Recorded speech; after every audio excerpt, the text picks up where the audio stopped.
Chers paroissiens, chères paroissiennes, bonjour. Je suis content de vous retrouver encore une fois, cette fois-ci pour une nouvelle série sur les sacrements. Donc il va y avoir 7 vidéos sur les 7 sacrements, plus cette vidéo aujourd'hui sur les fondements des sacrements, les fondamentaux sur le plan des sacrements. Donc les sacrements, ce qu'il faut bien comprendre, c'est que l'Église est le corps du Christ, dont le Christ est la tête, et le Christ est venu et a sauvé le genre humain par son incarnation et sa rédemption, par le salut sur la croix. Et donc les sacrements découlent du mystère de la rédemption. Dieu, par sa mort et sa résurrection, nous a ouvert le ciel, le salut, la vie. Et donc les sacrements sont ces signes visibles. Voici la définition du catéchisme. Les sacrements sont des signes sensibles et efficaces de la grâce, institués par le Christ et confiés à l'Église, par lesquels nous est donnée la vie divine. Ils sont au nombre de 7. Vous avez les 3 sacrements de l'initiation, baptême, confirmation et Eucharistie, les 2 sacrements de guérison, qui sont la pénitence, le sacrement de réconciliation, et le sacrement des malades, et enfin l'ordre, donc le sacrement de l'ordination pour les prêtres, diacres, prêtres et évêques, et le sacrement du mariage. Voilà, alors les sacrements, je pense que la définition que je donne, c'est que les sacrements, c'est le Christ qui vient nous rejoindre, puisqu'il s'est incarné, c'est la loi d'incarnation, il vient nous rejoindre pour nous rencontrer dans notre sensibilité. On voit bien aujourd'hui combien c'est difficile de vivre notre vie chrétienne et même notre vie sociale humaine, sans contact, sans relation. On est fait pour la rencontre. Et Dieu le sait bien, c'est pour ça qu'il a institué par son Église les sacrements. Nous sommes faits pour nous rencontrer les uns les autres. Et Dieu, dans toute relation, veut aussi, et nous connaît bien, puisqu'il s'est fait homme, il veut aussi nous rencontrer dans notre humanité. Je dis souvent que Dieu nous a pas donné qu'un livre, la Bible, il nous a donné des hommes, l'Église. Et d'ailleurs, c'est l'Église qui a mis par écrit le Nouveau Testament, l'Écriture. L'Écriture nous est donnée par l'Église. Donc les sacrements aussi nous sont donnés par l'Église. Ils sont le Christ continué, prolongé. Ce sont les gestes sauveurs du Christ. Jésus veut être avec nous tous les jours.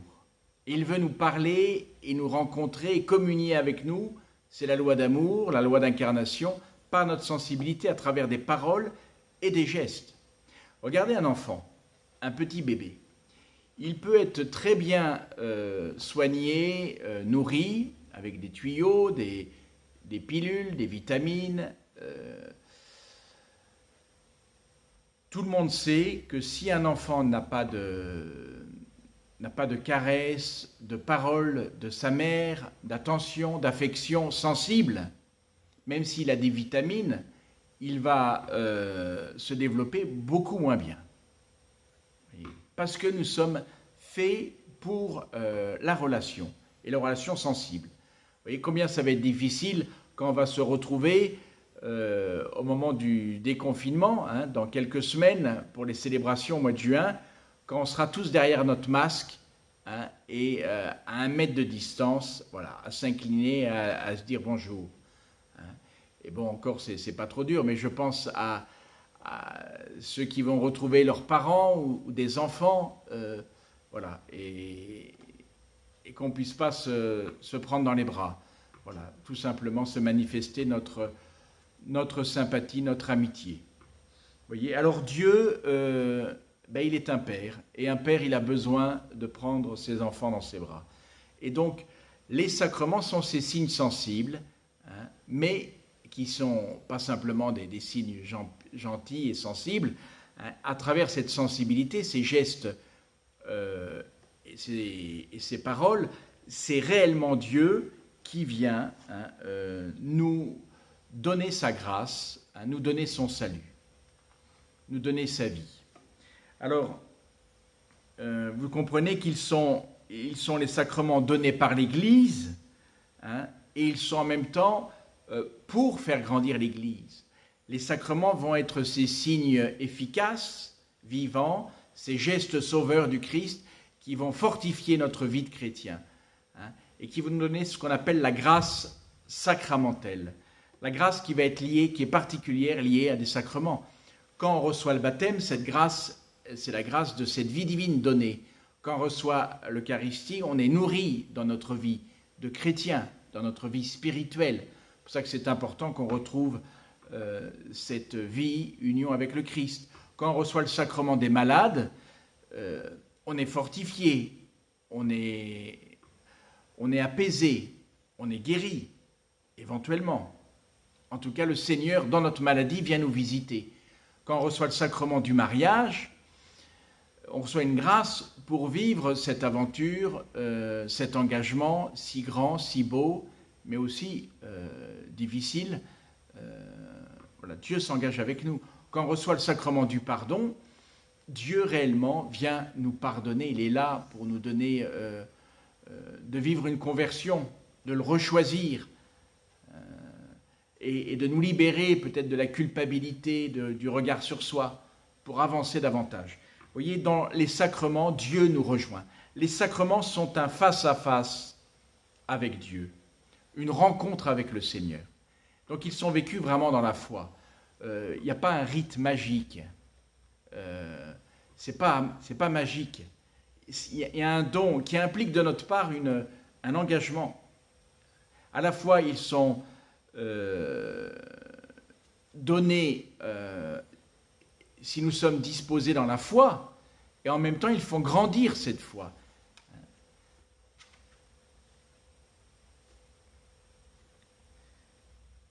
Alors, les sacrements sont efficaces, quel que soit le ministre. Comme disait, je crois, saint Cyprien dans les premiers siècles de l'Église, quand c'est Pierre qui baptise ou quand c'est Judas qui baptise, c'est toujours le Christ qui baptise. Donc l'instrument, le ministre, le prêtre, ou le diacre, ou l'évêque qui va instituer, qui va célébrer un sacrement, quel que soit, bien sûr, il est mieux que ce soit un saint homme qui célèbre les sacrements. Mais l'Eucharistie restera toujours l'Eucharistie, quel que soit le prêtre. C'est important, parce qu'on ne doit pas courir après un gourou. À travers les sacrements, c'est le Christ qui se donne à chacun de nous. On a tous besoin des sacrements, parce que dans chaque sacrement, c'est Dieu qui agit, c'est l'Esprit Saint qui agit. C'est la vie de Dieu qui nous est donnée. De la même manière que le Christ est vrai Dieu et vrai homme, dans ces sacrements, il y a à la fois cette dimension très humaine, très sensible, et en même temps divine. Dieu est réellement celui qui agit dans les sacrements. Ça, il faut toujours se le redire. L'Église est l'apparition de la réalité du salut. Elle est forme corporelle du salut se manifestant dans le monde. Il y a à comprendre ce primat, cette réalité importante de la signification. Aujourd'hui, on n'est que dans la culture de l'efficacité. Mais on a besoin de signes. Et l'enfant, comme je le disais, cette image, le nouveau-né à la maternité peut avoir tous les tuyaux, toute la vitamine qu'il faut, mais il a besoin des bras de sa mère. Et ça, ce n'est pas l'efficacité, c'est le signe. Nous ne sommes pas des machines. Et un signe efficace. Dieu agit réellement dans les sacrements. Alors le plus grand des sacrements, bien sûr, c'est l'Eucharistie. Réellement présent, ceci est mon corps, ceci est mon sang. Tous les sacrements ont été institués par le Seigneur, et puis c'est au XIIIe siècle qu'ils ont été pleinement développés et organisés autour des 7 sacrements. Voilà. Donc dans les sacrements, c'est l'Église qui agit. C'est le Christ qui agit. c'est une même chose. C'est le corps du Christ qui agit. Alors il y a des sacrements qui reçoivent ce qu'on appelle un sceau.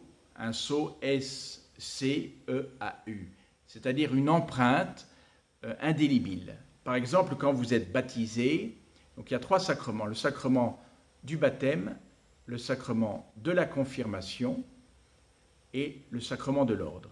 Une fois qu'on est baptisé pour toujours. On est enfant de Dieu. On ne peut pas être débaptisé. Pas possible. C'est comme quand vous êtes né, vous ne pouvez pas dire « je refuse maintenant de naître ». Ben non, vous êtes né, vous êtes né. Vous avez une existence et on ne peut pas la nier. De la même manière, le sacrement de la confirmation, une fois qu'on est confirmé, baptisé, confirmé, c'est pour toute la vie. De la même manière, le sacerdoce, on est prêtre pour l'éternité. Voilà. C'est différent pour le mariage, puisque, vous le savez, dans le mariage, quand l'un des deux meurt, l'Église accepte qu'on puisse se remarier. Le mariage est une réalité pour le monde d'ici-bas, pas pour l'éternité. Même si tout ce qui a été vécu ici-bas, bien sûr, mais on en reparlera dans le sacrement du mariage. Voilà, donc les sacrements sont au nombre de 7. Donc le ministre des sacrements, en règle ordinaire, on verra pour chaque sacrement, mais c'est toujours un ministre institué, diacre, qui peut célébrer les mariages, les baptêmes, le prêtre ou l'évêque. L'évêque peut célébrer tous les sacrements. Bien sûr, l'évêque célèbre le sacrement de l'ordination pour les prêtres et voilà, c'est principalement, et de la confirmation. Et ça peut être aussi délégué à un prêtre, vicaire général ou autre. Voilà, je crois que je vous ai tout dit. Donc, les sacrements doivent être vécus dans la foi, et je redisais sur le sacrement de l'Eucharistie, tous les sacrements sont appelés, peuvent être célébrés au cours de l'Eucharistie. On le voit pour le sacrement, évidemment, du baptême. On peut célébrer en dehors, mais c'est beau de célébrer le baptême pendant l'Eucharistie, où toute la communauté est rassemblée. Le mariage a toute sa signification avec l'Eucharistie. Bien sûr, il faut que les gens qui vivent le sacrement soient en adéquation. Si quelqu'un ne va jamais à la messe, l'Eucharistie n'a aucun sens pour lui. Voyez-vous ?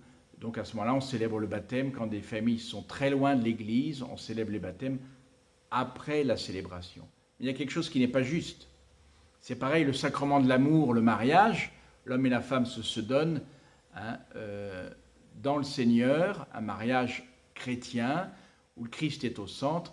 Ça a tout son sens que l'Eucharistie, aussi qui est le signe du don de Dieu pour son Église, qui est le mariage. Il y a un lien entre l'Eucharistie et le mariage. Ça a du sens que ça soit au cours de la messe. Vous voyez, après, rien n'est obligatoire.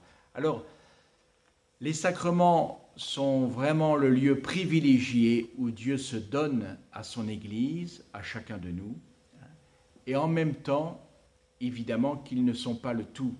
Dieu agit aussi en dehors de la vie sacramentelle. On peut voir des gens, des personnes qui sont touchées par Dieu au cours d'une veillée de prière, au cours d'une promenade en montagne ou ailleurs. Dieu, au cours d'une conversation, d'un enseignement, Dieu agit de manière très très libre. Mais c'est vrai qu'il nous invite, et surtout dès qu'on a une démarche, qu'on l'a rencontré, de le rejoindre par le mystère de ces moments très forts qu'on appelle les sacrements, de ces moments où Dieu s'approche de nous dans un face-à-face. Il vient nous rejoindre, il vient nous dire qu'il nous aime, nous relever, nous vivifier, nous nourrir. Tous les sacrements sont liés aussi on peut le voir, aux étapes de la vie, de la naissance à la mort. Dieu nous accompagne dans toute notre existence. Je vous laisse donc. La prochaine rencontre aura lieu très bientôt avec le sacrement du baptême, avec le Père Josselin. Bonne journée ou bonne soirée à chacun et à chacune.